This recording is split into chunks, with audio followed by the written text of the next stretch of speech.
আসসালামু আলাইকুম ওয়া রাহমাতুল্লাহ। প্রিয় দিনী ভাই বন্ধুগণ, আজকে আমরা এই আলোচনা করব যে যাকাত শব্দের অর্থ কি, যাকাত কাদের উপর ফরজ এবং যাকাত কাদেরকে দিতে হবে, কাদেরকে দিলে যাকাত আদায় হবে এবং যাকাত বছরের কোন সময় আমরা দিলে বেশি উত্তম, কোন সময় আমরা যাকাত আদায় করব। এই বিষয়টি নিয়ে আজকে আলোচনা করব সংক্ষিপ্তভাবে। আশা করি সকলেই মনোযোগ দিয়ে ভিডিওটি দেখবেন। প্রিয় বন্ধুগণ, যাকাত শব্দের অর্থ হলো বৃদ্ধি পাওয়া, যাকাত শব্দের অর্থ হলো পবিত্র করা। কারণ আমাদের মধ্যে যাদের কাছে যাকাত ফরজ হয় তাদের একটা অংশ কিন্তু আল্লাহ তাআলার পক্ষ থেকে নির্ধারিত, যেটা যাকাত হয়ে যায়, ফরজ হয়ে যায় যাকাত দেওয়া, সেই অংশটা কিন্তু গরিবের হক। সেটাকে আমরা যদি আমাদের সম্পদ থেকে বের করে দেই তাহলে আমাদের সম্পদটা পবিত্র হয়ে যাবে। এজন্য এটাকে বলা হয়েছে যাকাত অর্থ পবিত্র করা।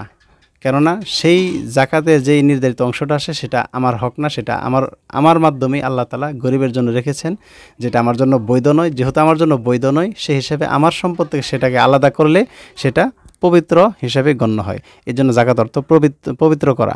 অপরদিকে জাকাত দিলে আল্লাহ তাআলা এই আপনার সম্পদের মধ্যে বরকত দান করেন, যেটা আল্লাহ তাআলা কোরআনে কারিমে বলেছেন যে মাসালুল্লাযীনা ইউনফিকুনা আমওয়ালাহুম ফি সাবিলিল্লাহ। এখানে লম্বা একটি আয়াতের মধ্যে আল্লাহ বলছেন যে আল্লাহর এই দান সদকা কিংবা যাকাত এগুলো যখন আল্লাহর জন্য, আল্লাহর রাজি খুশির জন্য ছেড়ে দেওয়া হয়, তখন এটা হলো এমন, আল্লাহ সরাসরি কোরআনের উদাহরণ দিয়ে বলতেছেন যেন একটি শস্য দানা সেটা থেকে আরও 7টা শীষ গজাইলো এবং প্রত্যেকটা শীষের মধ্যে আবার 100 করে দানা হলো। এবং আল্লাহ আবার বলছেন আমি যাকে চাই আরও বৃদ্ধি করে দেই, আরও বহু গুণ বাড়ায় দেই। সুতরাং এখানে যাকাত যদি আল্লাহর জন্য আমরা দিয়ে থাকি, সেটার মধ্যে বাহ্যিকভাবে দেখা যাবে যে আমাদের কমে যাচ্ছে, আসলে কিন্তু যাকাতের মাধ্যমে সম্পদ বেড়ে যায়। এই জন্য যাকাত শব্দের অর্থ হলো বৃদ্ধি পাওয়া। এবার আসুন, যাকাত কাদের উপর ফরজ? যাদের কাছে নিত্য প্রয়োজনীয় জিনিস ব্যতি রেখে, অর্থাৎ প্রতিদিন চলার জন্য ঘরে যে সমস্ত আসবাবপত্রের প্রয়োজন হয় দৈনন্দিন, সেগুলো ব্যতি রেখে যার কাছে আপনার অতিরিক্ত আয় থাকে 52.5 তোলা রূপা কিংবা 7.5 তোলা স্বর্ণ এর সমপরিমাণ মূল্য, অথবা সেই সরাসরি স্বর্ণ কিংবা রূপায় যাদের কাছে আয় হিসেবে থাকবে বা সেই অর্থ থাকবে, তাদের উপরেই কিন্তু যাকাত ফরজ হবে। যদি 52.5 তোলা রূপার এর সঠিক হিসাব আমরা এই আপনার যারা নাকি স্বর্ণকার আছে তাদের কাছ থেকে জেনে নেই, তাহলে আমরা পেয়ে যাব যে কত টাকা আমার আসতেছে, অথবা 7.5 তোলা স্বর্ণর কী পরিমাণ কী মূল্য সেটা আমরা জেনে নিলেই কিন্তু আমরা সঠিক হিসাবটা পেয়ে যাব। তো মূল হলো 7.5 তোলা স্বর্ণ কিংবা 52.5 তোলা রূপার সমপরিমাণ মূল্য, কিংবা সরাসরি স্বর্ণ অথবা সেই রূপাটা যদি আয় হিসেবে থাকে অতিরিক্ত, তাহলে এটা কিন্তু যাকাত আমাদের উপর ফরজ হয়ে যাবে।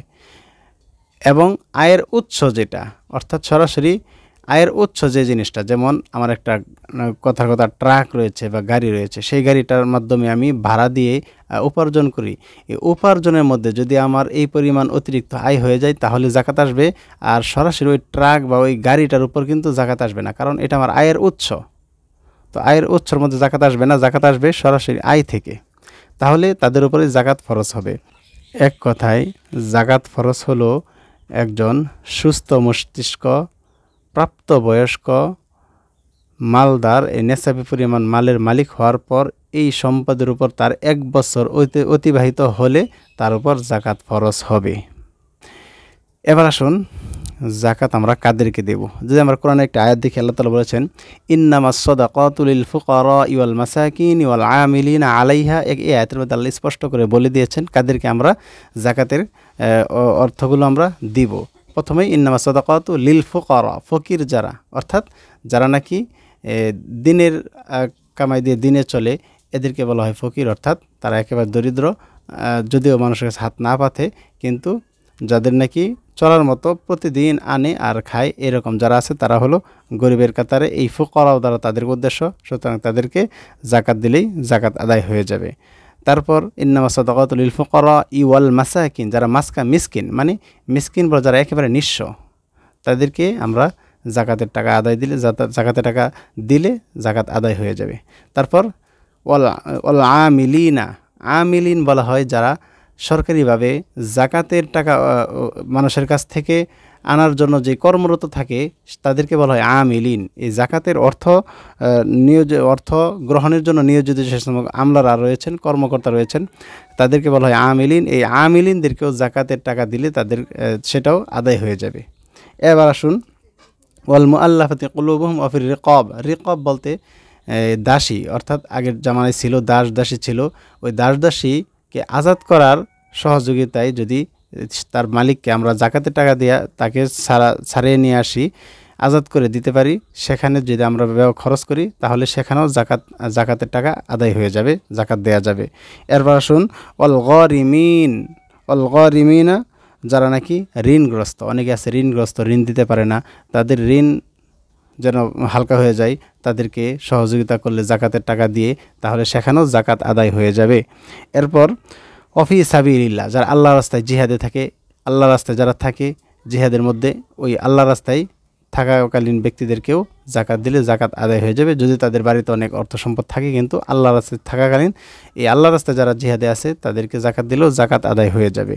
এরপর আসুন অবনিস সাবিল, অর্থাৎ মুসাফির, বাড়িতে লাখ টাকা আছে ঠিক, কিন্তু এই আপনার দূরে কোথাও সফরে গেছে, সেখানে তো আর তার টাকা সব নেই। অনেক সময় আছে সফরে যাওয়ার পর টাকা হারিয়ে যায় বা নষ্ট হয়ে যায়, সম্পদ নষ্ট হয়ে যায়, তো তাদেরকেও জাকাত দিয়ে তাদেরকে সহযোগিতা করা সেটাও জায়েজ হয়ে যাবে, সেখানেও জাকাত আদায় করলে জাকাত হয়ে যাবে। এটা হলো আল্লাহর পক্ষ থেকে বিধান। আল্লাহু আলিমুন হাকিম, আল্লাহ সর্বজ্ঞ এবং আল্লাহই সব কিছু ভালো করে জানেন, প্রজ্ঞাময় আল্লাহ তাআলা। এবার আসুন, এই জাকাত আমরা কাদের উপর ফরজ জানলাম, কাকে দেব সেটাও জানলাম। এর মধ্যে উত্তম দেওয়া হলো যাদেরকে দিলে আপনার একের মধ্যে দুই হবে, অর্থাৎ আপনি দিলেন এমন গরিবদেরকে যে নাকি আবার এই দিনের রাস্তায় কাজ করতেছে, তাহলে আপনার টাকা গরিব হওয়ার কারণে, তাকে দেওয়ার কারণে আপনার জাকাত আদায় হয়ে যাবে, এবং সে যে আপনার টাকা নিয়ে আবার দিনের কাজে জড়িত, এই জন্য এর একটা অতিরিক্ত একটি সওয়াবের ভাগী আপনি হবেন।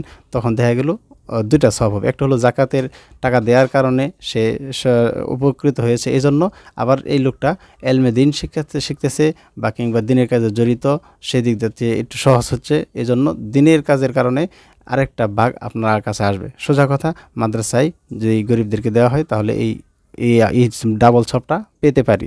তাহলে আমরা বুঝতে পারলাম কাদেরকে জাকাত দেওয়া বেশি উত্তম। এবার আসুন, এই জাকাত বছরে কোন টাইমে দেওয়া সবচেয়ে উত্তম, সেটা হলো যদি বলি, রমজান মাসে আমরা জানি অন্যান্য মাসে একটি নফল, রমজান মাসে একটি নফল আর অন্য মাসে একটি সওয়াবের সমান, অর্থাৎ রমজান মাসে একটি নেকি অর্জন করলে অন্য মাসে কিন্তু এটা অন্য মাসে 70টা নেকি সমান হয়ে যায়। সুতরাং রমজান মাসে যদি এই জাকাতটা দেই তাহলে আশা করা যায় আল্লাহ তাআলা আমাদেরকে অন্য মাসের তুলনায় 70 গুণ সওয়াব আরও বেশি দেবেন। এই জন্য আমরা চেষ্টা করব রমজান মাসেই জাকাত আদায় করার জন্য।